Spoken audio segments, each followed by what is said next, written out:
बिस्मिल्लाहिर्रहमानिर्रहीम, अस्सलाम वालेकुम। बोल न्यूज़ में खुशामदीद। मैं हूं सोनिया शेख। हेडलाइंस आपने जानी, बुलेटिन का आगाज़ करेंगे और सबसे पहले आपको बताएंगे कि गैर कानूनी तौर पर मुकीम रहने वालों के लिए डेडलाइन ख़त्म हो गई है। एक्शन शुरू हो चुका है, कानून हरकत में आ गया है। कराची में सदर थाने की हदूद में पुलिस की कार्रवाई, 4 अफगान बाशिंदे गिरफ्तार कर लिए गए हैं और होल्डिंग कैंप मुंतकिल कर दिया गया है। जबकि सक्खर में पुलिस ने गैर कानूनी रिहाइश पजीर 6 अफगान बाशिंदों को गिरफ्तार कर लिया है। वजारत दाखिला कंट्रोल रूम कायम कर दिया गया है। गैर कानूनी तारिकीन वतन को डिपोर्ट करने के लिए मुल्क भर में 49 पॉइंट्स बन चुके हैं।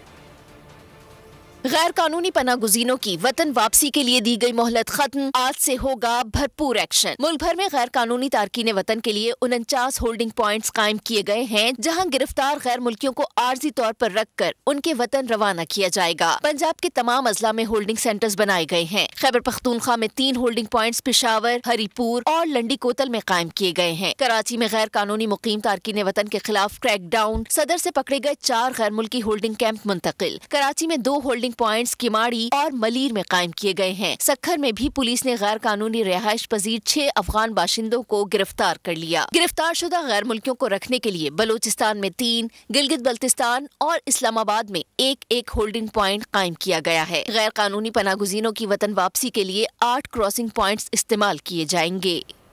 मोहलत ख़त्म हो गई है, तारकीन वतन की वापसी का वक्त आ चुका है। मुल्की तारीख में पहली बार आज से फ़ौरन एक्ट के तहत गैर कानूनी मुकीम अफराद के खिलाफ ऑपरेशन शुरू होगा और मुल्क भर में गिरफ्तार अफराद के लिए होल्डिंग मराकज़ कायम कर दिए गए हैं।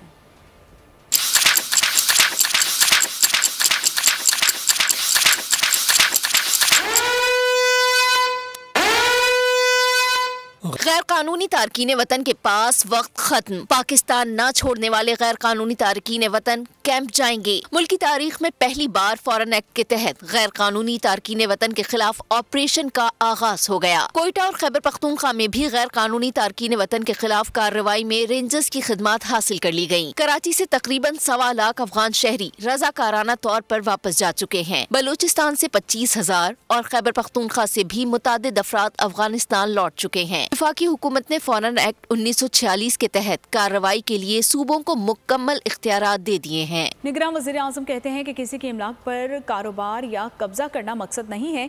किसी ने क्लेम किया तो कानून के तहत तहफ़्फ़ुज़ भी देंगे। वज़ीर आज़म ने वाज़ेह किया कि कहा कि वापस जाने वाले अफगान बाकायदा इजाज़त और दस्तावेज़ात के साथ वापस भी आ सकते हैं। लोगों की अमलाक हैं या लॉफुल बिजनेसेस हैं, उनके क्लेम्स जो है ना, ये सिविल क्लेम्स हैं और सिविल क्लेम्स के लिए हमारे पास सिविल इदारे मौजूद हैं, सिविल कोर्ट्स मौजूद हैं। गासिब रियासत के तौर पे नहीं है कि किसी के अमलाक पे कब्ज़े कर ले या किसी के और जो वैल्यूबल्स हैं उनको हथिया लेना, नहीं हमारी पॉलिसी है, नहीं हमारा मकसद है। जो इल्लीगल एलियंस हैं, जो विदाउट डॉक्यूमेंटेशन यहाँ पर साल से या कारोबार कर रहे हैं या रिहाइश इख्तियार की हुई है, ये वो टारगेट ग्रुप है जिनको हमने ये टाइम दिया था और उनको कहा था कि ये वापस जाएं। ये अपने ममालिक जाएं, वहाँ पर अपने डॉक्यूमेंट्स, ट्रैवल डॉक्यूमेंट्स अपनी रियासतों से इशू करवाएं। हमारा जो मिशन है वहाँ से वीज़े लगवाएं। जिस हैसियत में भी वापस आना चाहते हैं हम उसको फैसिलिटेट करेंगे। हम एक रेगुलेटेड मूवमेंट चाहते हैं। गुज़िश्ता 8 माह में 24 दहशतगर्दी के हमले हुए, जिसमें 14 हमलों में अफगान शहरी मुलव्विस थे। वज़ीर दाखिला सरफराज भुट्टी की मीडिया से बातचीत, कहा गैर कानूनी मुकीम गैर मुल्कियों को मुल्क से निकाला जाएगा, किसी के साथ ज्यादती नहीं होने देंगे। ये चैलेंज तो बड़ा है, टेररिज्म का चैलेंज है। उसका एक प्रॉन्ग ये है जो आपको मैं बता रहा हूँ कि इलीगल एलियंस भी उसमें शामिल हैं, लेकिन उसके और भी बहुत सारे रीजंस हैं। उसके बहुत सारे और नेशनल इंटरनेशनल और जो हॉस्टाइल एजेंसीज हैं उनका एक बड़ा किरदार को डिस्टेबलाइज करने में। तो ये आप अंदाज़ा लगा लें कि 24 टेररिस्ट अटैक हुए हैं पिछले 8 महीनों में और उन 24 अटैक्स में से 14 जो हैं वो अफगान नेशनल्स ने किए। खैबर पख्तूनख्वा में आज से तारकीन वतन के खिलाफ कार्रवाई शुरू होगी। गिरफ्तार गैर मुल्कियों को होल्डिंग पॉइंट में रखा जाएगा, फिर एक साथ अपने वतन वापस भेजा जाएगा। इस पर पेशावर से देखते हैं नवाब शेर की ये रिपोर्ट। अफगान शहरियों समेत बगैर दस्तावेजात सूबे में रिहाइश पजीर गैर मुल्कियों को रजाकाराना वापसी के लिए दी गई मोहलत इख्तिताम को पहुंची। 1 नवंबर से गैर कानूनी महाजरीन की गिरफ्तारियां शुरू होंगी। सूबाई हुकूमत के आदादोशुमार के मुताबिक रजाकाराना वापसी प्रोग्राम के तहत अब तक 82,548 अफगान महाजरीन वापस जा चुके। जो इलीगल इमिग्रेंट्स हैं, आज तक 82,000 जो है इलीगल इमिग्रेंट्स कल रात तक वो वापस चले गए हैं और जो जाना चाहते हैं फर्दर उनको कोई रोक टोक। बाशिंदों ने पाकिस्तानी हुकूमत के फैसले को कानून के मुताबिक करार दिया। कहना था अफगानियों समेत जितने भी गैर मुल्की हैं वो अपने वतन बाइज्जत तौर पर वापस जाएं। ये उसका हक बनता है गवर्नमेंट पाकिस्तान के कि यहाँ से जो इलीगल अफगान लोग हैं वो अफगानिस्तान जाए। ये अच्छा इक़दाम है और सही फैसला है मेरे ख्याल में। बाकी तो जो रजिस्टर है उसके लिए तो कुछ नहीं है। क्रैकडाउन के दौरान गिरफ्तार किए गए गैर मुल्कियों को मुख्तलिफ अयाम में वापस भेजा जाएगा। इसराइली फजाइया की गजा के जबालिया पनाह गुज़ीन कैंप पर बमबारी, खवातीन और बच्चों समेत 100 से ज़ायद फ़लस्तीनियों को शहीद कर दिया गया। 300 से ज़ायद जख्मी। हमले में 1-1 टन के 6 बम गिराए गए हैं। जबालिया कैंप मुकम्मल तौर पर तबाह हो गया है और 24 घंटों में 300 से ज़ायद हमलों में 5 फ़लस्तीनी शहीद हो गए हैं। 25 रोज़ में शुहदा की मजमूई तादाद 8,600 से तजावुज़ कर चुकी है, जबकि 23,000 से ज़ायद अफराद जख्मी हैं। इसराइल ने गजा की सरजमीन पर बर्बरियत की इंतहा कर दी। स्कूल, अस्पताल के बाद पनाह गुज़ीनों के कैंप को भी न बख्शा। सेहोनी फौज ने जबालिया कैंप पर 6 अमरीकी साख्ता बम गिरा दिए। बेरहम हमले ने सैकड़ों मासूम जाने ले ली। मुतादिद अफराद जख्मी हो गए। शुमाली गजा की कैंप में हमले के बाद कयामत के मुनाजिर, घरों को खंडरात में बदलते देखकर लोग चीखते और चिल्लाते रहे। फलस्तीनी महकमा सेहत के मुताबिक तबाही का मंजर पेश करती कैंप में लाशों के ढेर लग गए। लोग लाशों को मलबे के ढेर से निकालते रहे। लाशों की गिनती करना मुश्किल बन गई। जख्मियों को अस्पताल मुंतकिल कर दिया गया, जहां पहले ही सूरत हाल अफसोसनाक है। और इसराइल की गजा पर तारीख की बदतरीन बमबारी। अब तक 18,000 टन बारूदी मवाद गजा की सरजमीन पर बरसाया गया। फ़लस्तीनी सरकारी मीडिया के मुताबिक इसराइल के गजा पर गिराए गए बम हिरोशिमा पर गिराए गए बम से 1.5 गुना ज़्यादा हैं। गजा की पट्टी पर जारी जारियत के नतीजे में शहीद होने वालों की तादाद 8,600 से ज़ायद हो चुकी है और जिनमें हज़ारों बच्चे भी शामिल हैं। इसराइल को अपने तहफ़्फ़ुज़ और सलामती को यकीनी बनाने का हक है। रूस और ईरान की मिली भगत से मशरिक़ वस्ता में हमारे इत्तेहादियों के लिए मसाइल पैदा किए जा रहे हैं। हम ऐसा करने की हरगिज़ इजाज़त नहीं देंगे। अमरीकी कांग्रेस की इंसानी हुकूक कमेटी के सामने बात करते हुए अमरीकी वज़ीर ख़ारजा एंटोनी ब्लिंकन का कहना था कि फ़िलहाल अमेरिका इसराइल पर जंग बंदी के लिए कोई दबाव नहीं डाल रहा। इसराइल को मशरिक़ वस्ता में चैलेंजेस का सामना है। रूस और ईरान मशरिक़ वस्ता में हमारे लिए मसाइल पैदा कर रहे हैं। अमरीकी वज़ीर ख़ारजा एंटोनी ब्लिंकन की तकरीर के दौरान बार बार मुज़ाहिरीन ने नारेबाजी की, जिसके बायस अमरीकी वज़ीर ख़ारजा को तकरीर रोकनी पड़ गई। कांग्रेस के ख़वातीन अरकान और गज़ा में सीज़ फायर के हमायतियों ने हाथों को सुर्ख रंग से रंग कर एहतजाज रिकॉर्ड करवाया। मुज़ाहिरीन मुसलसल सीज़ फायर करो के नारे लगाते रहे। जबालिया कैंप के शहदा का खून नहीं भूलेंगे और गजा को सेहोनी फौज का कब्रिस्तान बना देंगे। नेतन्याहू, तुम घुटने टेकोगे, ये जंग तुम्हारा खात्मा होगी। तर्जमान अल-क़िसाम ब्रिगेड की अबू बैदा की इसराइल को वार्निंग। कहा, हमारी मुज़ाहमत अपनी सरजमीन के दिफा के लिए है जो हमेशा जारी रहेगी। और यमन ने इसराइल के खिलाफ ऐलान जंग कर दिया है। यमनी फ़ौज के तर्जमान याह्या सरे ने कहा है कि यमनी फोर्सेस ने इसराइल में कई अहदाफ को ड्रोन और बैनुल बराज़मी मिसाइलों से निशाना बनाया है और हमलों का सिलसिला इसराइल की नाबूदी और मकबूजा अरब इलाकों की आज़ादी तक जारी रहेगा। गजा में सेहोनी फौज के हाथों फ़लस्तीनियों का कत्लेआम जारी है। दुनिया भर में इसराइल के खिलाफ मजीद नफरत बढ़ गई है और बोलियोपा ने इसराइल से सफारती ताल्लुकात ख़त्म कर दिए हैं। यमन ने दहशतगर्द रियासत इसराइल के खिलाफ जंग का बाकायदा ऐलान कर दिया है। गजा में सेहोनी फौज की वहशियाना कार्रवाइयाँ, आलमी अमन दांव पर लगाने वाले इसराइल के खिलाफ दुनिया भर में शदीद गम और गुस्सा। बोलिविया ने दहशतगर्द रियासत इसराइल के साथ सिफारती ताल्लुकात खत्म कर दिए। यमन के हौसियों का इसराइल पर हमलों का ऐलान। गजा में इसराइली हमले जारी रहे तो हम भी हमले करेंगे, यमन के फौजी सरबराह ने खबरदार कर दिया। सऊदी वजारत खारजा ने गजा में इंसानी तबाही का जिम्मेदार इसराइल और आलमी बरादरी को ठहरा दिया। कहा कि इसराइल मुसलसल आलमी कवानीन की धज्जियां उड़ा रहा है। गजा पर हमले बंद करने पर जोर दिया। अमरीका ने साबिक वजीर खारजा जैक लियू को इसराइल का नया सफीर मुकर्रर कर दिया। गजा में इसराइल जंगी जराइम का मुर्तकिब हो रहा है। उर्दन के वजीर खारजा की जबालिया कैंप पर हमले की शदीद मजम्मत। उर्दन के शाह अब्दुल्ला ने अमरीकी सदर जो बाइडन को टेलीफोन करके गजा में फौरी जंगबंदी का मुतालिबा किया। इसराइल का शुमाली गजा में पनाह गजीनों के कैंप पर हमला। स्कॉटलैंड के फर्स्ट मिनिस्टर हमजा यूसुफ ने कैंप पर हमले की शदीद मजम्मत की है। हमजा यूसुफ बोले कि अफसोस है कि जबालिया पनाह गुजीन कैंप के मासूम लोगों की दुनिया हिफाजत ना कर सकी। मजीद बच्चों को शहीद ना होने दें, हमें फौरी जंगबंदी की ज़रूरत है। इसराइल की गजा पर रियासती दहशतगर्दी जारी है। एक्स के मालिक एलोन मस्क ने जंग के भयानक नताइज से खबरदार कर दिया है। अपने ट्वीट में एलोन मस्क ने लिखा कि असल जंग मादुयत पसंदों और इंसानियत पसंदों के दरमियान है। गहराई से देखेंगे तो आप इसको नज़रअंदाज नहीं कर सकेंगे।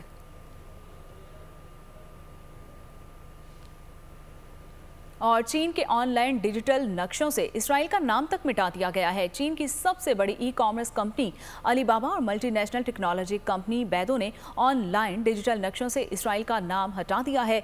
बैदो के ऑनलाइन नक्शे में लक्समबर्ग जैसे छोटे मुल्क का नाम मौजूद है, मगर इसराइल का नाम मौजूद नहीं। और फ़लस्तीनी अवाम पर इसराइली मुजालिम के खिलाफ पाकिस्तान भर में शदीद एहतजाज जारी है। सक्खर और सियालकोट में तलबा और तलिबात सड़कों पर निकल आए हैं। फैसलाबाद और अयूब जरी तहकीकाती इदारे के मुलाजमीन ने भी मुजाहरा किया है। सेहूनी फौज के अहले गजा पर मजालिम। पाकिस्तानी अवाम जुल्म के खिलाफ फलस्तीनी भाइयों के साथ। सक्कर के शहरी इसराइल के खिलाफ सड़कों पर निकल आए। प्राइवेट स्कूल्स एसोसिएशन की रैली में असातिज़ा, तलबा और तालिबात की शिरकत। शुरका ने प्ले कार्ड्स, बैनर्स और फलस्तीनी परचम थाम कर नारेबाजी। सियालकोट में भी स्कूल्स के बच्चों ने फलस्तीन के हक में मुजाहरा किया। मुजाहरीन ने इजराइल मुर्दाबाद और फ्री फलस्तीन के नारे लगाए। फैसलाबाद में अयूब जरी तहकीकाती इदारे के मुलाजमीन ने एहतजाजी मुजाहरा किया। मर्द और खवातीन मुलाजमीन ने प्ले कार्ड्स और बैनर्स उठाकर रैली निकाली। मुजाहरीन ने इजराइल मुर्दाबाद के नारे लगाए। पाकिस्तान ने कहा है कि कश्मीर के अवाम इस्तवाब राय के जरिए अपने मुस्तकबिल का फैसला करेंगे। अक़वाम मुत्तहिदा में पाकिस्तान के मुस्तकिल मंदूब मुनीर अकरम ने जनरल असम्बली की 3rd कमेटी में खिताब करते हुए उन्होंने कहा कि फ़लस्तीन और भारत के गैर कानूनी ज़ेर तसल्लुत जम्मू कश्मीर के लोग अब तक अपने इस नाकाबिले तनसीख हक से महरूम है।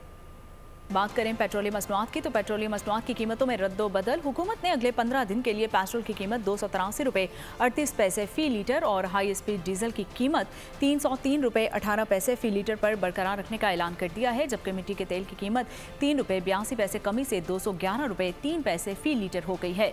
लाइट डीजल की कीमत 3 रुपये 40 पैसे कमी से 179 रुपये 40 पैसे फ़ी लीटर कर दी गई है।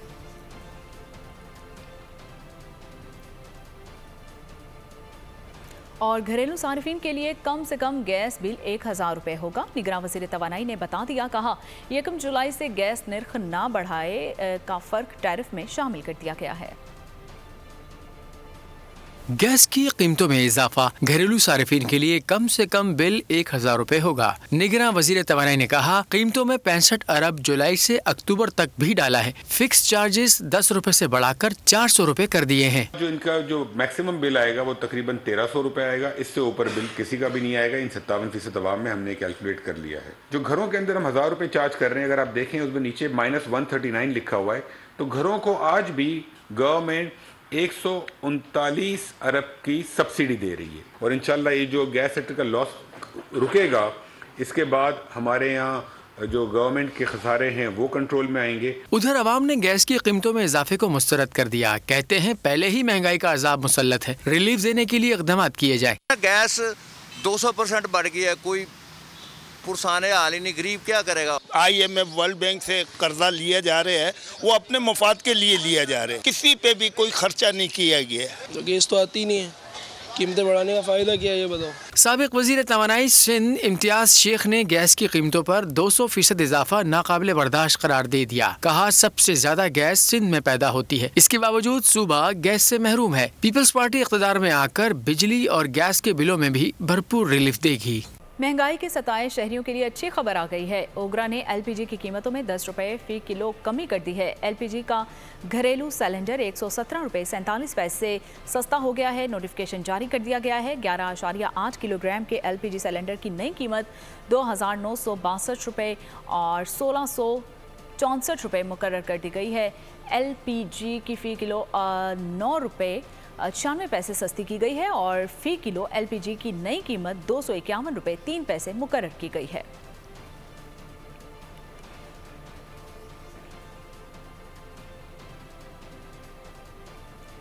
आगे बढ़े और आपको बताएं कि बलूचिस्तान के जिला वरान में दहशतगर्दों के साथ फायरिंग के तबादले में शहीद होने वाले नायब सूबेदार आसिफ इरफान सिपाही इरफान अली को फौजी एहसास के साथ सुपुर्द खाक कर दिया गया।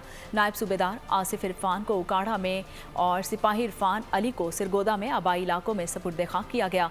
नमाज जनाजा में पाक फौज के आला ऑफिसर्स, जवान, अजीज़ो कारब और अहले इलाका की बड़ी तादाद ने शिरकत की है।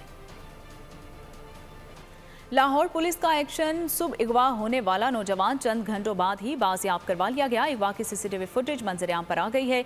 शहरी ने मुसीबत को फौरी भांप लिया। पहले से घात लगाए 5 अगवाकार एक एक करके दौड़े चले आए और एक ने गाड़ी में बिछाने की लाख कोशिश की लेकिन कामयाब ना हो सके। नौजवान ने खूब शोर मचाया लेकिन कोई मदद को ना आया।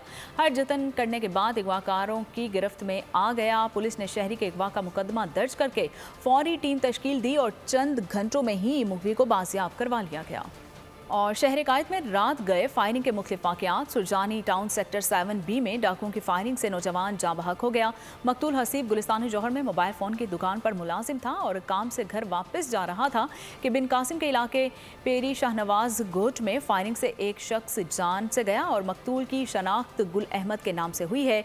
आर्टली मैदान और थाने की हदूद में नामालूम मुलजमान की फायरिंग से शहरी जख्मी हो गया है जिससे जना हॉस्पिटल मुंतकिल कर दिया गया है। और किमाड़ी में मुबैना पुलिस मुकाबले में एक डाकू को जख्मी हालत में गिरफ्तार कर लिया गया है। करीमाबाद रेलवे फाटक के करीब मुबैना पुलिस मुकाबले के बाद एक डाकू जख्मी हालत में धर लिया गया है। और यहाँ आपको बताएं कि स्मगलर्स के खिलाफ घेरा मजीद तंग कर दिया गया है। कस्टम इंटेलिजेंस कराची की कार्रवाई जब से कराची में आने वाले ईरानी डीजल की स्मगलिंग की कोशिश नाकाम बना दी है। कस्टम इंटेलिजेंस कराची के मुताबिक हब से कराची आने वाले मुश्तबा कंटेनर्स को खुफिया इतला पर रोका गया है और कंटेनर्स में खुफिया तरीके से छुपाया गया 9000 लीटर ईरानी डीजल बरामद कर लिया गया है। डीजीपी की हिदायत पर ईरानी डीजल की स्मगलिंग को नाकाम बना दिया गया है। खुफिया इतला थी कि स्मगलर्स अब कंटेनर्स में ईरानी तेल स्मगलिंग करने की कोशिश कर रहे हैं। कस्टम इंटेलिजेंस ने दोनों कंटेनर्स भी जब्त कर लिए हैं। खेल के मैदान का रुख करें और आपको बताएं कि कुफर टूटा खुदा खुदा करके। वर्ल्ड कप में मुसलसल 4 शिकस्तों के बाद पाकिस्तान को फतह नसीब हो ही गई। बाबर 11 ने बांग्लादेश को 7 विकेटों से शिकस्त दे दी है और 205 रन का हदफ 33वें ओवर में हासिल करके रन रेट भी बेहतर कर दिया है। जबकि फ़खर जमान को 81 रन बनाने पर मैन ऑफ द मैच करार दिया गया। पाकिस्तानी कप्तान बाबर आजम की मैच के इख्तिताम पर बातचीत, कामयाबी का सारा क्रेडिट बॉलर्स को दे दिया। फ़खर जमान की इनिंग्स की भी तारीफ की और player of the match Fakhar Zaman ने पहले 4 ओवर्स अहम थे। इसके बाद अपने शॉट्स खेलना शुरू किए जिसमें कामयाबी मिली। Star fast bowler Shaheen Afridi ने अहम रिकॉर्ड अपने नाम कर लिया है। शाहीन आफरीदी वनडे क्रिकेट में तेज तरीन 100 विकेटें लेने वाले बॉलर्स की फहरिस्त में शामिल हो गए हैं। पाकिस्तानी बॉलर ने 51 मैचेस में 100 वनडे विकेटें मुकम्मल की है। मिचेल स्टार्क ने 52 मैचेस में 100 शिकार किए थे। शाहीन आफरीदी 100 वनडे विकेटें लेने वाले तेज तरीन पाकिस्तानी भी बन गए। सकलैन मुश्ताक ने यह संगे मील 53 वनडे मैचेस में अबूर किया था। मजमूई तौर पर शाहीन तेज तरीन 100 विकेटें लेने वाले तीसरे बॉलर हैं। कौमी टीम में इख्तलाफात की खबरों को झूठा साबित कर दिया है। मैच के दौरान खिलाड़ियों में मिलकर खेलने का अज़्म नुमाया। बाबर आजम की बांग्लादेश के खिलाफ शानदार फील्डिंग, जबकि कप्तान को दाद देने तमाम खिलाड़ी पहुंच गए। और बांग्लादेश के खिलाफ फतह के बाद पाकिस्तान के सेमीफाइनल में जाने के इम्कानात मजीद बढ़ गए हैं। ग्रीन शर्ट्स को अगले दिनों मैचेस में लाजमी फतह हासिल करना होगी। इसके साथ साथ अपना रन रेट भी बेहतर करना होगा। कीवीज की अगले 2 मैचेस में प्रोटीज और ग्रीन शर्ट्स के हाथों शिकस्त भी बेहद ज़रूरी है। क्रिकेट वर्ल्ड कप में पाकिस्तान का फाइनल 4 में जाने का रूट वाजे। बांग्लादेश के खिलाफ फतह से पाकिस्तान टीम की विनिंग ट्रैक पर वापसी। मेगा इवेंट के अपने बाकी मैचेस में न्यूजीलैंड और इंग्लैंड को मजा चखाना होगा। किसी भी सूरत दोनों टीमों को हराना होगा। रन रेट भी बेहतर बनाना होगा। पाकिस्तान टीम अपने हिस्से का काम कर भी ले तो फाइनल 4 में रसाई न्यूजीलैंड के अगले 2 मैचेस में शिकस्त से मशरूत है। प्रोटीज और ग्रीन शर्ट से ब्लैक कैप्स का हारना पाकिस्तान के इवेंट की आखिरी 4 टीमों में शामिल होने के इम्कानात मजीद रोशन कर देगा। अगर न्यूजीलैंड अपने आखिरी मैच में भी श्रीलंका से हार गया तो पाकिस्तान टीम फाइनल 4 के लिए क्वालिफाई कर जाएगी। आइलैंडर्स के खिलाफ कीवीज की फतह पर पाकिस्तान और न्यूजीलैंड के पॉइंट्स की तादाद 10-10 हो जाएगी, जिसके बाद फैसला रन रेट पर किया जाएगा। पाकिस्तान क्रिकेट टीम के साबिक चीफ सिलेक्टर इंजमामुल हक के इस्तीफे और मुफादात के टकराव के इल्जामात में तहकीकाती कमेटी ने काम शुरू कर दिया है।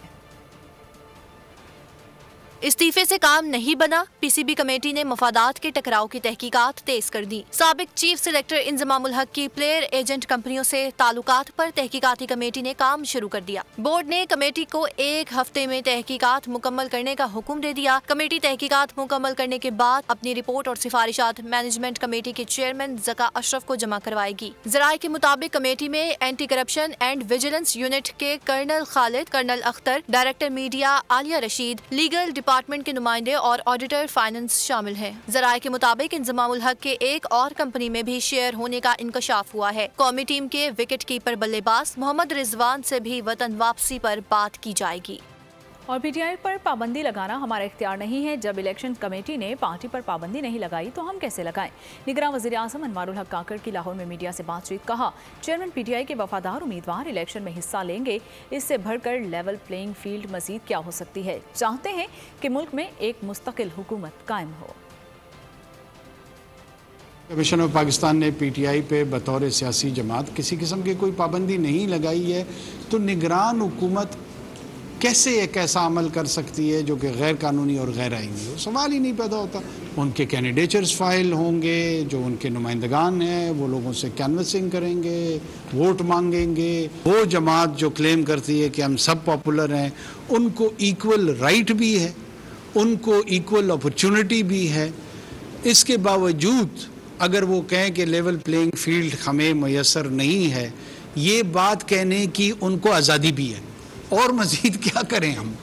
नवाज शरीफ की इंतखाबी मुहिम शुरू। 10 नवंबर से मुल्क भर में दौरे शुरू करेंगे। नून लीग की पार्लिमानी बोर्ड की निगरानी भी करेंगे और सेनेटर इरफान सिद्दीकी को मंशूर कमेटी का सरबराह मुकर्रर कर दिया है कि मंशूर अवामी मसाइल और दौरे जदीद के तकाज़ों के मुताबिक होना चाहिए। अगर अल्लाह ने दोबारा इक़्तिदार दिया तो इंसाफ के इरादों को मजबूत करेंगे।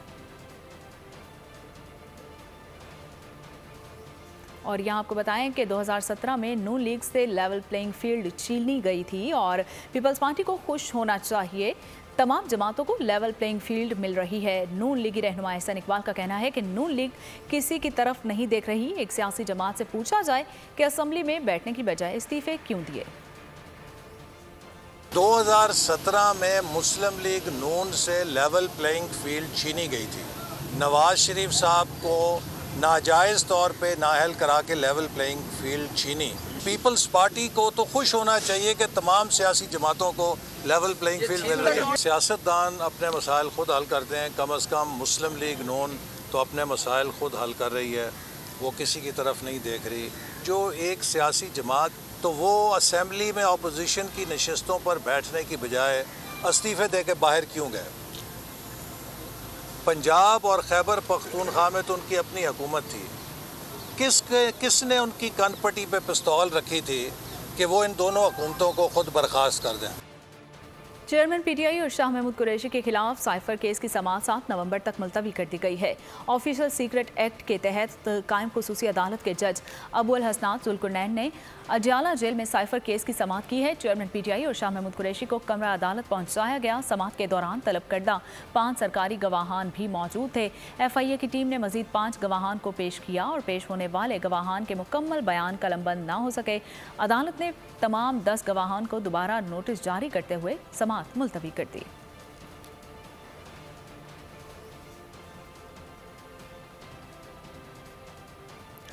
सलामत स्कूल सिस्टम के तालिबा ने जना हाउस लाहौर का दौरा किया और तलबा ने ख्यालात का इजहार करते हुए कहा कि आज हमने जना हाउस के 9 मई को होने वाली तबाही देखी, जिस पे हमें बहुत दुख हुआ है। जिन लोगों ने जना हाउस को आग लगाई वो किसी रियायत के मुस्तहिक नहीं है। मजीद क्या कहा अब भी जानिए।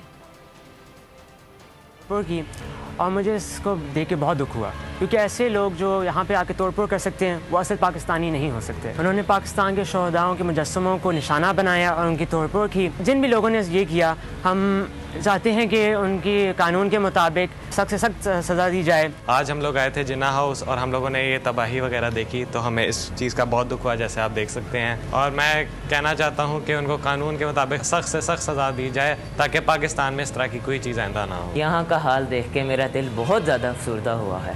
ये हमारे कायद का घर था, उनकी यादें दरबस्ती थी और इन बेरहमों ने इस ऐसी बेरहमी से इन चीज़ों को तबाह किया है। इन लोगों को सख्त से सख्त सज़ा दी जाए। आइंदा आने वाले लोगों को पता हो कि ऐसी घिनौनी हरकत दोबारा नहीं करनी चाहिए।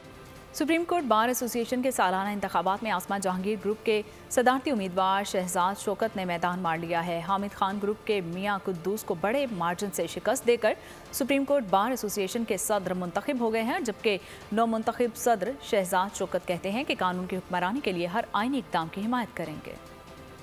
हम हर वो इक़दाम जो पाकिस्तान में सुप्रीमेसी ऑफ कॉन्स्टिट्यूशन और रूल ऑफ लॉ को इन्फोर्स करता हो और इंश्योर करता हो उसको सपोर्ट करें। दरख्वास्तें जमा करवाने का वक्त करीब आ गया है। वफाकी वज़ीर मजहबी उमूर अनीक अहमद कल हज पॉलिसी का ऐलान करेंगे। हज के दौरानिए के 2 पैकेजेस मुतारिफ करवा दिए गए हैं और आइंदा साल 1,79,210 पाकिस्तानी आज़मीन हज पर जाएंगे, जबकि 25,000 कोटा स्पॉन्सरशिप स्कीम के तहत रखा गया है।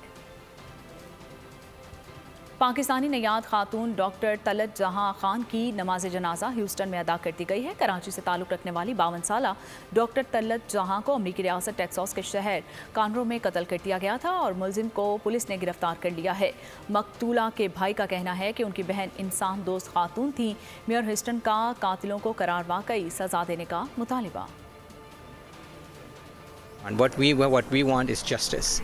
Whatever the justice is, the true justice is, that's what we demand. We don't have any other demands. She was a very, very loving person, very, very humble person.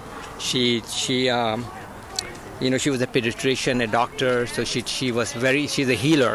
She was a healer. She was not a healer just for our family, our kids, but also for the larger community, where she saw hundreds of children, treated hundreds of children. And so I will say that she was a very loving person, a very fun person. Bharat में सिख मुखालिफ फसादात के 39 साल मुकम्मल हो गए हैं और फसादात के दौरान 17,000 से ज़ायद सिख हलाक कर दिए गए हैं, जबकि 500 से ज़ायद ख़वातीन की असमत दरी की गई है और इंतहा पसंद हिंदुओं ने वोटिंग लिस्टों के जरिए चुन चुन कर सिखों को मौत के घाट उतारा है। लाल लाव तो आपने देखा ही होगा, लेकिन क्या आतिशफशां का लावा नीला हो सकता है? हेलोवीन की मुनासबत से यूरोपीय खलाई एजेंसी ने नीले लावे की वीडियो जारी कर दी है, जो अपने अंदर से चमकदार नीले रंग का लावा उगलती है, जिसका नाम वाहजीन है, जो इंडोनेशिया के मशरक़ी सूबे जावा में मौजूद है। सल्फ्यूरिक एसिड और मुख्तलिफ मादियात की ज़्यादा मिकदार होने की वजह से लावे का रंग नीला और सब्ज़ नज़र आता है। और आखिर में आपको बताएंगे कि दूसरी जंग अजीम का सिपाही नई जिंदगी के नए मोड़ पर आ गया है। उम्र के आखिरी हिस्से में वो फ्रांस के मुश्किल सफ़र पर निकल पड़ा है। Hollywood film the last rifle man का ट्रेलर जारी। फिल्म 14 दिसंबर को रिलीज़ की जाएगी। न्यूज़ स्टूडियो से फिल वक्त इतना ही। बाखबर रहिए, देखते रहिए बोल्ड न्यूज़। सब्सक्राइब करें और बेल दबाएं ताकि कोई खबर रह न जाए।